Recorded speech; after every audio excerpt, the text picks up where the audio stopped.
विभागीय ताराराणी महोत्सवाचं आयोजन प्रायव्हेट हायस्कूलच्या मैदानावर करण्यात आलंय।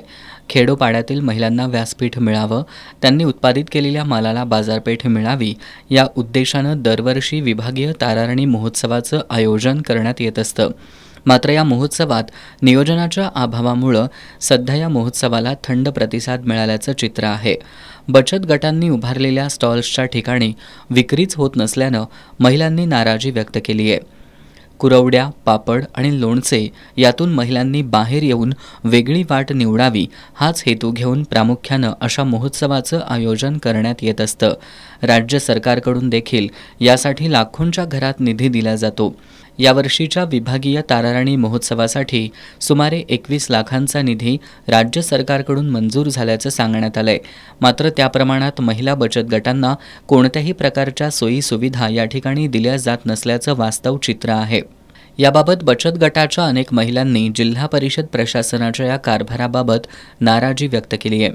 काही महिलांनी ऑन कॅमेरा प्रतिक्रिया दिल्यास जिल्हा ग्रामीण विकास यंत्रणेकडून कारवाई होईल अशी भीती व्यक्त केली आहे।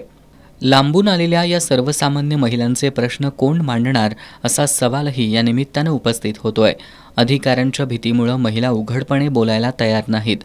गगनबावडा, चंदगड, शाहूवाडी अशा तालुक्यातून अनेक महिलांनी या ठिकाणी स्टॉल्सची उभारणी केली आहे।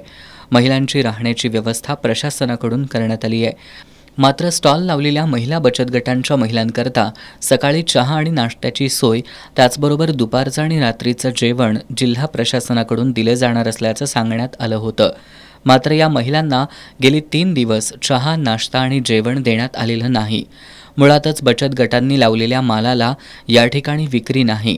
त्यातच सकाळचा चहा, नाश्ता आणि 2 वेळचं जेवण असा दिवसाचा 2 महिलांचा खर्च सुमारे 800 ते 900 रुपये होतोय। यामुळे यासाठी पदरमोड करावी लागत असल्याबद्दल उघड नाराजी बचत गटाच्या महिलांनी व्यक्त केली आहे। राज्य सरकारकडून आलेला घसघशीत 21 लाखांचा निधी कशासाठी खर्च केला जाणार याची चौकशी करण्याची मागणी देखील होती आहे। दरम्यान 2 फेब्रुवारीला या महोत्सवाचं उद्घाटन करण्यात आलं। गेल्या 2 दिवसात तब्बल 14,50,000 रुपयांची विक्री झाल्याचा दावा जिल्हा परिषद प्रशासनानं केलाय। त्यानुसार प्रसारमाध्यमांना देखील ही माहिती देण्यात आली। मात्र खरोखरच इतकी विक्री झाली आहे काय?